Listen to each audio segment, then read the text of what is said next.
Okay, नेपालबाट USA अन्डरग्राड or bachelors degree पढ्नको लागि के गर्नुपर्छ, कसरी एप्लाई गर्नुपर्छ, युनिभर्सिटी कसरी चुज गर्ने जस्तो सबै चाहिने कम्प्लिट प्रोसेस म यो सिरिजमा डिस्क्राइब गर्छु।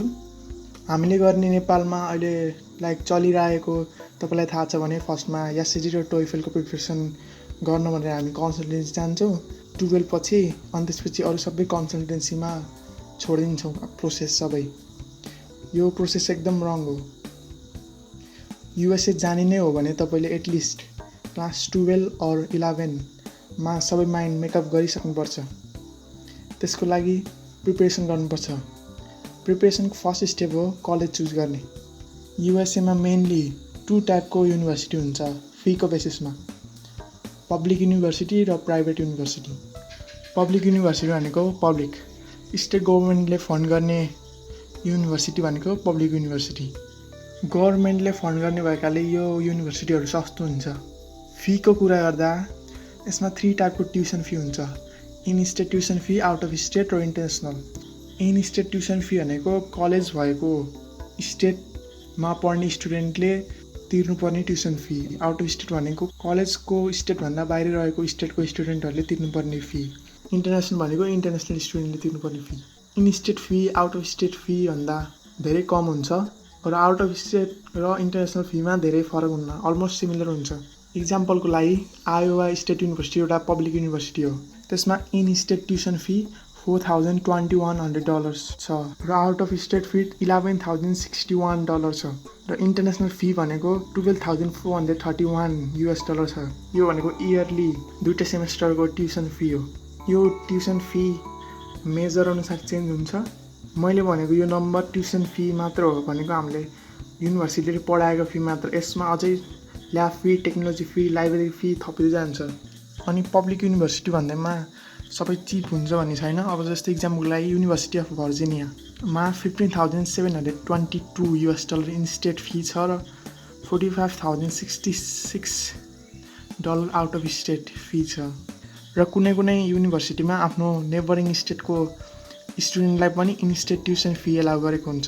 सपोज याक्स युनिभर्सिटी इलिनोइमा छ भने इन्डियाना र मिजोरीलाई स्टुडेन्टलाई पनि ल तिमीहरूलाई डिस्काउन्ट भनिदिन्छ। स्टुडेन्टको पपुलेसनको अनुसार कुरा गर्ने हो भने पब्लिक युनिभर्सिटी एकदम ठुलो हुन्छ। इक्जाम्पलको लागि युनिभर्सिटी अफ सेन्ट्रल फ्लोरिडामा 2019मा टोटल स्टुडेन्ट ग्राड, अन्डरग्राड र मेडिकल स्टुडेन्ट टोटल गर्दाखेरि 69,525 स्टुडेन्ट। त्यसैले तपाईँ यस्तो युनिभर्सिटीमा पढ्नुभयो भने हन्ड्रेड्स अफ स्टुडेन्टहरूसँग एउटै क्लासमा बसेर पढ्नुपर्छ। अल्सो पब्लिक युनिभर्सिटी गभर्मेन्टले फन्ड गरेको भएकाले यसमा स्कलरसिप पनि धेरै पाइन्छ। अब अर्को टर्म हुन्छ university system or university network, जुन चाहिँ स्टेटको धेरै युनिभर्सिटीहरू मिलेर एउटा बनेको नेटवर्क हो। जस्तो इक्जाम्पलको लागि युनिभर्सिटी अफ क्यालिफोर्निया सिस्टममा 9वटा युनिभर्सिटीहरू छ। UCLA, UC Davis, UC San Diego, UC Santa Barbara, UC Riverside र यसको मेन अर फ्ल्यागसिप युनिभर्सिटी भनेको UC बर्कली। यो सबै युनिभर्सिटीमा एउटै admission application, academic calendar, curriculum use हुन्छ। बस सबै कलेजमा एउटै मेजर हुँदैन। इक्जाम्पलको लागि UCLAमा इकोनोमिक हुन्छ भने UC स्यान डिएगोमा हुन्छ भन्ने छैन। मेजरहरू डिमान्ड र बजेटको अनुसार हुने कुरा हो। त्यसैले कलेज चुज गर्दाखेरि कलेजको साइड राउन्डसँग हेर्नु होला। तर एडमिसनको लागि स्टुडेन्ट चुज गर्ने इन्डिपेन्डेन्ट सिस्टम हुन्छ। प्राइभेट युनिभर्सिटी भनेको प्राइभेटली फन्डेड, कुनै अर्गनाइजेसन वा इन्डिभिजुअल फन्डबाट चल्ने युनिभर्सिटीहरू प्राइभेट युनि हो। तपाईँले नेम सुन्नुभएको होला, हार्वर्ड, MIT, कर्नेल, क्यालटेक, स्ट्यानफोर्ड, यी सबै प्राइभेट युनिभर्सिटी हो। प्राइभेट युनिभर्सिटी एभरेजमा एक्सपेन्सिभ क्याटेगोरीमा पर्छन्। प्राइभेट युनिभर्सिटीको एभरेज ट्युसन फी $35,000 छ र प्राइभेट युनिभर्सिटीमा पब्लिक युनिभर्सिटी जस्तो इन स्टेट आउट स्टेट केही पनि हुन्न, सबैले एउटै फी तिर्नुपर्ने हुन्छ। इनरोलमेन्ट वाइज प्राइभेट युनिभर्सिटीमा एकदम थोरै स्टुडेन्ट हुन्छन्। एभरेजमा टोटल 5,000देखि लिएर 15,000 टोटल स्टुडेन्ट हुन्छन्। पब्लिक युनिभर्सिटी जस्तो प्राइभेट युनिभर्सिटीमा युनिभर्सिटी नेटवर्क हुँदैन। इनरोलमेन्ट वाइज युएसएमा न्युयोर्क युनिभर्सिटी सबैभन्दा ठुलो प्राइभेट युनिभर्सिटी हो, जसमा टोटल अन्डर ग्रेजुएटको इनरोलमेन्ट 26,900 छ। प्राइभेट युनिभर्सिटीको कुरा गर्दा आइभी लिग भनेर त पक्कै सुन्नुभएको होला। आइभी लिग भनेको 8 वटा एलिट युनिभर्सिटीहरूको ग्रुप हो जुनमा Cornell, Harvard, Dartmouth, Pennsylvania, Brown, Princeton, Yale र कोलम्बिया युनिभर्सिटीहरू पर्छन्। अर्को एउटा डिफ्रेन्ट टाइपको कलेज हुन्छ लिबरल आर्ट्स कलेज। यो दुईटै प्राइभेट नि हुनसक्छ, पब्लिक नि हुनसक्छ। ट्युसन फीको प्राइस एभरेज 10,000 देखि लिएर 50,000 सम्म पुग्छ। यो कलेजमा अरूभन्दा के फरक छ भने यहाँको इनरोलमेन्ट एकदम कम हुन्छ। 100 देखि लिएर 5,000 म्याक्सिमम टोटल स्टुडेन्टहरू यस्तो कलेजमा पढ्छन्। लिबरल आर्ट्स कलेजको मेन मोटो भनेको स्टुडेन्टको लाइफमा आउने कुनै पनि प्रब्लमको सोल्युसनको लागि प्री रेडी पार्ने हो। लिबरल आर्ट्स कलेजमा अरू युनिभर्सिटी जस्तो त्यस्तो धेरै मेजर हुन्न।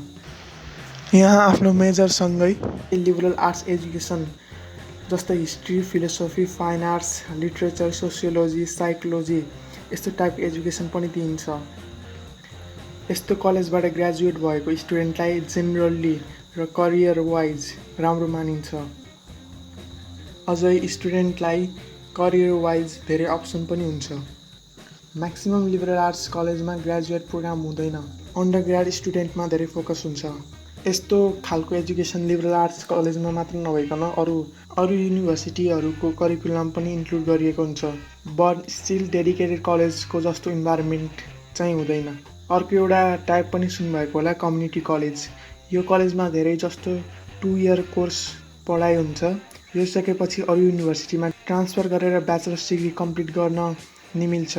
बट इन्टरनेसनल स्टुडेन्ट यसलाई चुज गर्दैनन् र म रिकमेन्ड पनि गर्दिनँ।